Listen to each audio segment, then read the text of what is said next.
स्वागत है आपका आदर्श क्रांति परिवार में।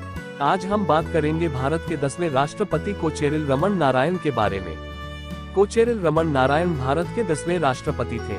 1992 में उनकी नियुक्ति देश के 9वें उपराष्ट्रपति के रूप में की गई। फिर 1997 में नारायण देश के राष्ट्रपति बने थे। दलित समुदाय से राष्ट्रपति बनने वाले वे पहले और एकमात्र राजनेता थे। नारायण एक स्वतंत्र और मुखर राष्ट्रपति के नाम से प्रसिद्ध थे, जिन्होंने अपने कार्यों की बहुत सी मिसाल स्थापित कर रखी थी। वे खुद को कार्यकारी राष्ट्रपति बताते थे, जो संविधान के चारों कोनों में काम करते थे। उन्होंने कार्यकारी राष्ट्रपति, जिनके पास पूरी ताकत होती है, और रबर स्टैंप राष्ट्रपति, जो बिना की प्रश्न और विरोध के सरकार के निर्णयों का समर्थन करते थे, इन दोनों के बीच का रास्ता चुना। वे अपनी विवेकाधीन शक्तियों का उपयोग राष्ट्रपति के रूप में करते थे। बने निर्णयों से उन्होंने देश के राजनीतिक इतिहास में बहुत सी मिसालें कायम की है। के.आर. नारायण का जन्म उजवूर के पेरुमथानम में एक छोटी सी फूस की झोपड़ी में कोचेरिल रमन विद्यार के 7 बच्चों में से चौथे बच्चे के रूप में हुआ था। वे सिद्धा और आयुर्वेद की पारंपरिक भारतीय औषधि प्रणाली के व्यवसायी थे। उनका परिवार काफी गरीब था, लेकिन चिकित्सा के क्षेत्र में उनके पिता कुशाग्र बुद्धि के होने की वजह से उनका बहुत सम्मान किया जाता था। 4 फरवरी 1921 में उनका जन्म हुआ था, लेकिन उनके अंकल को उनके वास्तविक जन्मतिथि के बारे में नहीं पता और इसीलिए मनमाने ढंग से उनका जन्म 27 अक्टूबर 1920 को ही माना गया। नारायण ने भी इसी जन्म तारीख को आधिकारिक रखने का निर्णय लिया था। के.आर. नारायण के पिता ने भारतीय पद्धति की चिकित्सा सिद्धा व आयुर्वेद का गहराई से अध्ययन किया था। उन्हें इसकी अच्छी समझ थी, जिसकी वजह से सभी उनका बहुत सम्मान करते थे। के.आर. नारायण 7 भाई बहन थे और वे चौथे नंबर के थे। इनकी एक बड़ी बहन गौरी होम्योपैथी थी। गरीब होने के बावजूद इनके पिता ने शिक्षा को हमेशा प्राथमिकता दी। के.आर. नारायण की प्रारंभिक शिक्षा 1927 में उझावुर के अवर प्राथमिक विद्यालय में हुई थी। उस समय आने जाने का उचित साधन नहीं होता था, जिस वजह से शिक्षा के लिए उन्हें रोज 15 किलोमीटर पैदल जाना पड़ता था। के.आर. नारायण जी के पिता के पास इतनी राशि भी नहीं होती थी कि वे अपने बच्चों को स्कूल में दाखिला के लिए शिक्षा शुल्क दे सके, जिस वजह से बालक नारायण को हमेशा अपनी क्लास के बाहर खड़े होकर ही शिक्षा ग्रहण करनी पड़ती थी। के.आर. नारायण जी के पास किताबें खरीदने के लिए भी पैसे नहीं होते थे। वे अपने दोस्तों से किताबें लेकर नकल कर लेते थे। 1931 से 1935 तक के.आर. नारायण ने आवर लेडी ऑफ लॉरेदा स्कूल से शिक्षा प्राप्त की। सन 1937 में के.आर. नारायण जी ने सेंट मेरी हाई स्कूल से मैट्रिक की परीक्षा उत्तीर्ण की। स्कॉलरशिप की मदद से के.आर. नारायण जी ने इंटरमीडिएट की परीक्षा कोट्टायम के CMS स्कूल से 1940 में पूरी की। 1943 में उन्होंने BA एवं MA इंग्लिश लिटरेचर में त्रावणकोर विश्वविद्यालय से किया। वे पहले ऐसे दलित थे जिन्होंने फर्स्ट क्लास में अपनी डिग्री पूरी की।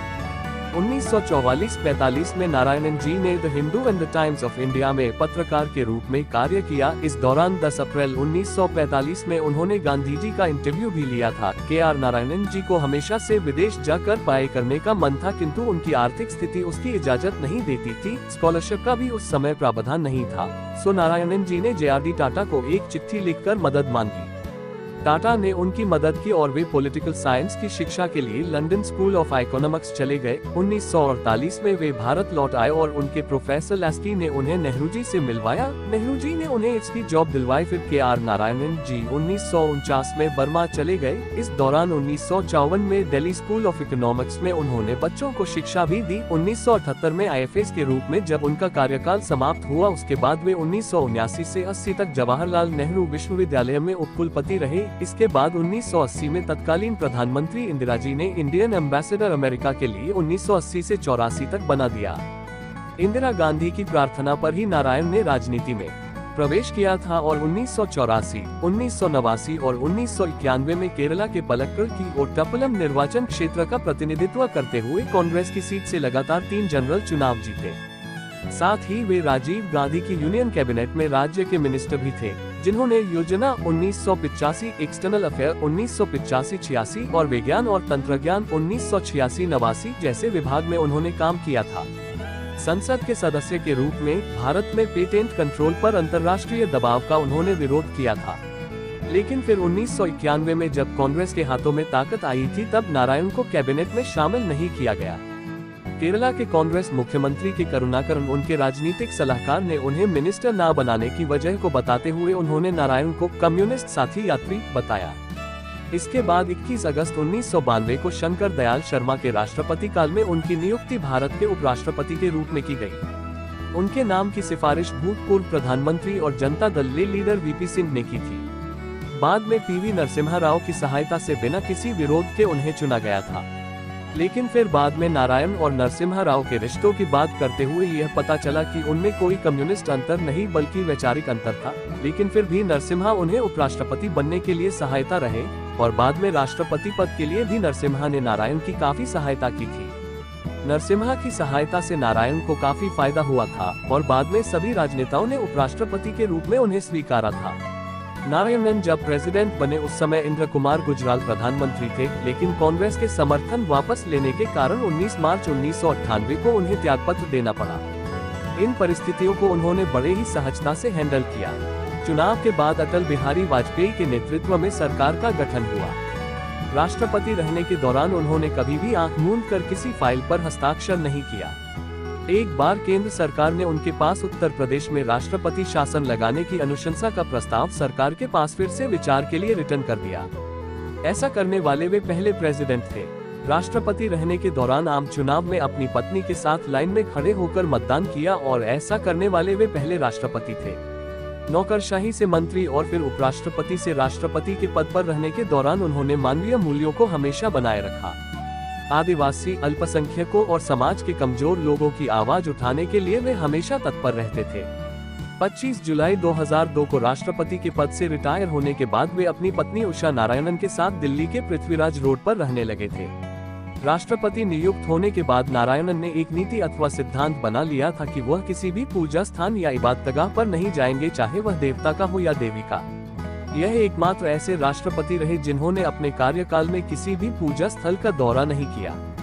राष्ट्रपति के रूप में जब श्री नारायणन की पदावधि के अवसान का समय निकट आया तो विभिन्न जन समुदायों की राय थी कि इन्हें दूसरे सत्र के लिए भी राष्ट्रपति बनाया जाना चाहिए। इस समय एनडीए के पास अपर्याप्त बहुमत था, लेकिन नारायणन ने स्पष्ट कर दिया कि वह सर्वसम्मति के आधार पर ही पुनः राष्ट्रपति बनना स्वीकार करेंगे। उस समय की विपक्षी पार्टियों कांग्रेस, जनता दल, वाम मोर्चा तथा अन्य ने भी इनको दूसरी बार राष्ट्रपति बनाए जाने का समर्थन किया था। कांग्रेस अध्यक्ष श्रीमती सोनिया गांधी ने राष्ट्रपति श्री नारायणन से मुलाकात करके यह प्रार्थना की कि वह अगले सत्र हेतु भी राष्ट्रपति बने, लेकिन वाजपेयी ने इनसे भेंट करके यह स्पष्ट कर दिया कि उनकी उम्मीदवारी को लेकर एनडीए में असहमति है। श्री के.आर. नारायणन ने कुछ पुस्तकें भी लिखी, जिनमें India and America essays in understanding images and insights और non alignment in contemporary international relations उल्लेखनीय है। इन्हें राष्ट्रीय एवं अंतर्राष्ट्रीय स्तर पर भी कई पुरस्कार प्राप्त हुए थे। 1998 में इन्हें the appeal of conscience foundation, New York द्वारा वर्ल्ड स्टेट्समैन अवार्ड दिया गया। टोलेडो विश्वविद्यालय, अमेरिका ने इन्हें डॉक्टर ऑफ साइंस की तथा ऑस्ट्रेलिया विश्वविद्यालय ने डॉक्टर ऑफ लॉस की उपाधि दी। इसी प्रकार से राजनीति विज्ञान में इन्हें डॉक्टरेट की उपाधि तुर्की और सेंट कार्लोस विश्वविद्यालय द्वारा प्रदान की गई। भारत माता के इस सच्चे सपूत को सदैव याद किया जाएगा, जो राष्ट्रपति से ज्यादा एक बेहतर इंसान थे। जीवन के अंतिम दिनों में निमोनिया से पीड़ित हो गए थे। इलाज के लिए उन्हें आर्मी रिसर्च एंड रेफरल अस्पताल, नई दिल्ली में भर्ती किया गया था, जहां 9 नवंबर 2005 को उन्होंने अंतिम सांस ली। 24 जनवरी 2008 को इनकी पत्नी उषा नारायणन का भी निधन हो गया।